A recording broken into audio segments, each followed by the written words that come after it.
A paz do Senhor, bom dia. Sejam bem-vindas a mais um devocional aqui na página. Hoje nós vamos dar continuidade, ao livro de Daniel. Nós estamos aí a semana toda falando sobre Daniel. E hoje nós já estamos no capítulo 6. Hoje eu não vou ler nenhum versículo chave aqui, vou passar pela história toda. O capítulo 6, ele é cheio assim, de pequenos detalhes, sabe? Que daria para eu fazer vários devocionais aqui sobre ele. Ele é bem cheio de história. E eu vou começar então contando um pouco dessa história. O capítulo começa falando já do reinado do rei Dário, que ele era dos Medos. Lembra que no final do capítulo 5 vai falar que o rei morreu, Belsazar tinha sido morto, e o reinado dele ficaria para os Medos e Persas. Então, quem assume esse reinado é o rei Dário. E aqui ele escolhe, pessoas para serem príncipes, no governo, no reinado dele ali, para serem os príncipes, e 3 para serem os presidentes, que estavam acima desses príncipes. E desses 3, um era Daniel, que era o que ele mais gostava, digamos assim, por causa da excelência de Daniel. Tudo que Daniel fazia era excelente. E então, esses outros, que não tinham o cargo, mas não eram o preferido, eles ficam com inveja. A atitude deles é de alguém, a palavra não fala que eles tiveram inveja, mas a atitude deles é de alguém que invejou, o que Daniel era, não o que Daniel fazia, porque eles tinham o mesmo, 2 deles tinham o mesmo cargo, e eles se reúnem então para tramar algo contra Daniel, para tentar achar algo contra Daniel que pudesse acusar ele. E eles procuram e não acham nada, Aí eles falam, ele é fiel. Não acham nada porque ele é fiel. E aí eles pensam assim, talvez se a gente achar alguma coisa referente às leis do Deus dele, alguma coisa relacionada a isso, a crença dele, talvez a gente possa conseguir fazer algo contra Daniel. Então eles se reúnem e fazem isso. E eles levam para o rei um decreto para que o rei assinasse, de que todos aqueles que dentro de 30 dias adorassem a Deus e a homens, e não adorassem, que não fosse o rei, não adorasse o rei, seria lançado na cova dos leões. E olha que interessante isso. Daniel era fiel, e o que eles tentam fazer para incriminar Daniel é justamente o que faz com que Daniel seja fiel e excelente, que é a adoração que ele tinha a Deus, a devoção que ele tinha a Deus, a fidelidade ao Senhor. Eles tentaram usar a maior arma de Daniel contra ele, a maior arma de defesa de Daniel contra ele. Na verdade, eles não tinham do que acusar. Só que o rei, ele gostava muito de Daniel. E ele assina sem saber que eles estão tramando contra Daniel, para que Daniel fosse lançado na cova dos leões. Então o rei assina aquele decreto e depois que foi feito isso, o Daniel ele vai para sua casa adorar a Deus. Ele faz as suas orações, a palavra vai dizer como ele tinha costume de fazer. Ele faz as suas orações. E eles vendo Daniel fazendo a oração, eles investigam isso, Eles estavam focados em tirar Daniel do poder. E eles, sabendo que Daniel estava adorando, eles levam isso para o rei. E a palavra vai dizer que o rei fica muito chateado de ter visto que aquele decreto cairia sobre Daniel, que Daniel seria lançado na cova dos leões, que a palavra do rei não podia ser revogada, não podia voltar atrás. E eles fizeram isso muito bem bolado. Então, quando Daniel fica sabendo que isso ia acontecer, e o rei também, Daniel ora. E a palavra não vai dizer que Daniel orou como nunca, que Daniel fez propósito de oração, campanha dos 7 dias. Não. Daniel orou como tinha costume. Daniel foi para sua casa, ajoelhou e orou ao seu Deus 3 vezes ao dia, como tinha costume. Isso serve para mim e para você. No momento de aflição, no momento de desespero, né, que poderia vir sobre nós um desespero.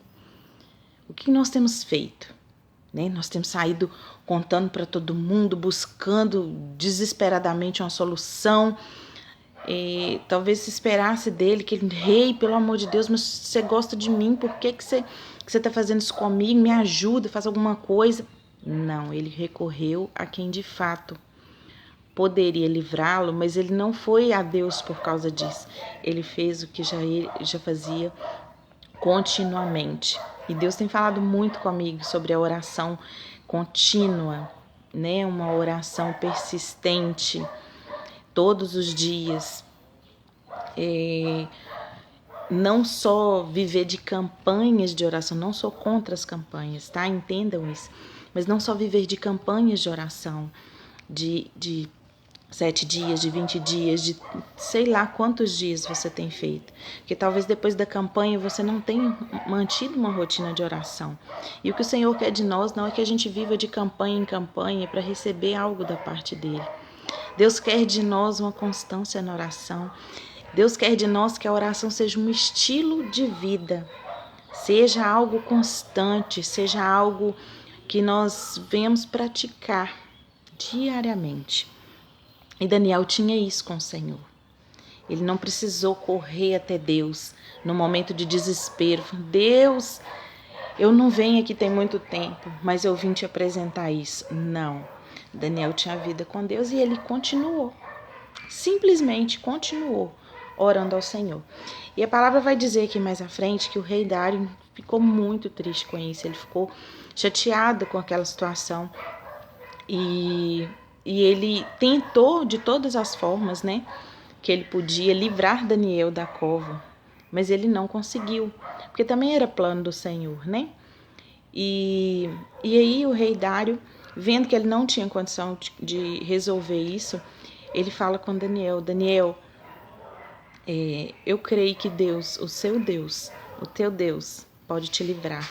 Diferente do rei Nabucodonosor, né, que falou com Daniel: quem poderá te livrar da minha mão? O rei Dário fala: o teu Deus pode te livrar. Ele queria que Daniel se salvasse e ele teve fé também, que o Deus de Daniel tiraria ele de lá. A palavra vai dizer que o rei Dário jejuou a noite toda. A noite que Daniel passou na cova com os leões, o rei jejuou em favor de Daniel. E aqui eu vejo, né, uma aliança, mesmo que eles tinham um relacionamento mais profissional, digamos assim. Daniel, né, servia ao rei. Eu vejo aqui uma aliança, né? Ele não desamparou. É um decreto, eu vou largar para lá, não tenho o que fazer. Ele recorreu, né, a Deus por Daniel.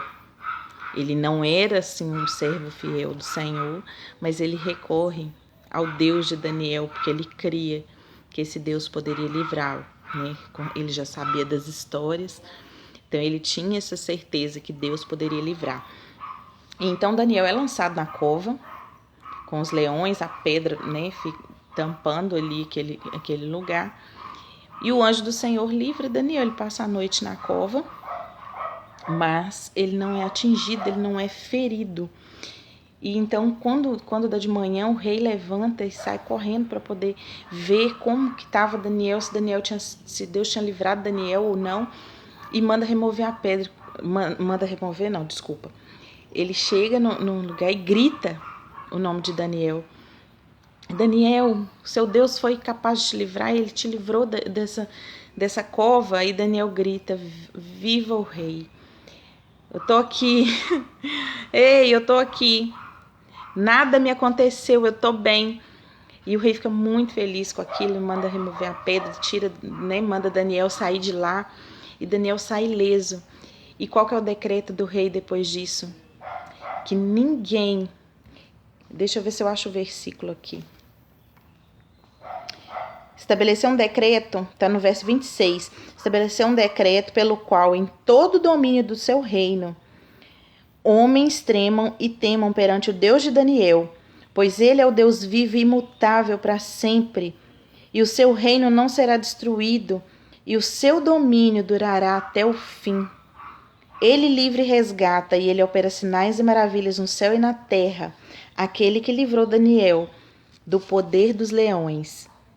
Então Daniel prosperou no reinado de Dário e no reinado de Ciro o persa. E aqui o castigo, né, que esses homens receberam por ter armado contra Daniel, foram ser lançados na cova dos leões, não só eles, mas esposa e filhos. Aquilo que eles fizeram de ruim, né, trouxe aí uma tragédia familiar, trouxe consequências para a família toda. E aquilo que Daniel fez, que era somente manter a constância dele em oração, a fé dele em Deus, a fidelidade no Senhor, trouxe para ele honras, né? E o rei reconhece aqui a soberania do Senhor, reconhece a grandeza desse Deus e dá decreto, mais uma vez, para que esse Deus seja honrado, seja glorificado. O nome do Senhor foi honrado e Daniel prosperou. Aquilo que eles fizeram para poder destruir Daniel, os inimigos de Daniel, por inveja, fizeram para destruir ele. Colocou ele em um lugar de prosperidade, colocou ele em um lugar de honra. Fez com que Daniel fosse ainda mais honrado pelo Senhor e pelo rei. É uma história assim muito forte, sabe? A gente vê o poder de Deus na simplicidade da constância na oração. Então mantenha, não pense que por você não estar vendo grandes coisas, a sua oração não está sendo ouvida. Por você não estar vendo um grande milagre, a sua oração não está sendo ouvida. Talvez Deus esteja te livrando de inimigos que você nem faz ideia. Talvez Deus esteja te dando livramento, socorro em áreas que você não tem noção. Mantenha a constância na oração. Tenha a oração como um estilo de vida. Amém? Essa é a mensagem para esse domingo. Que o Senhor abençoe o seu dia, a sua semana, em nome de Jesus.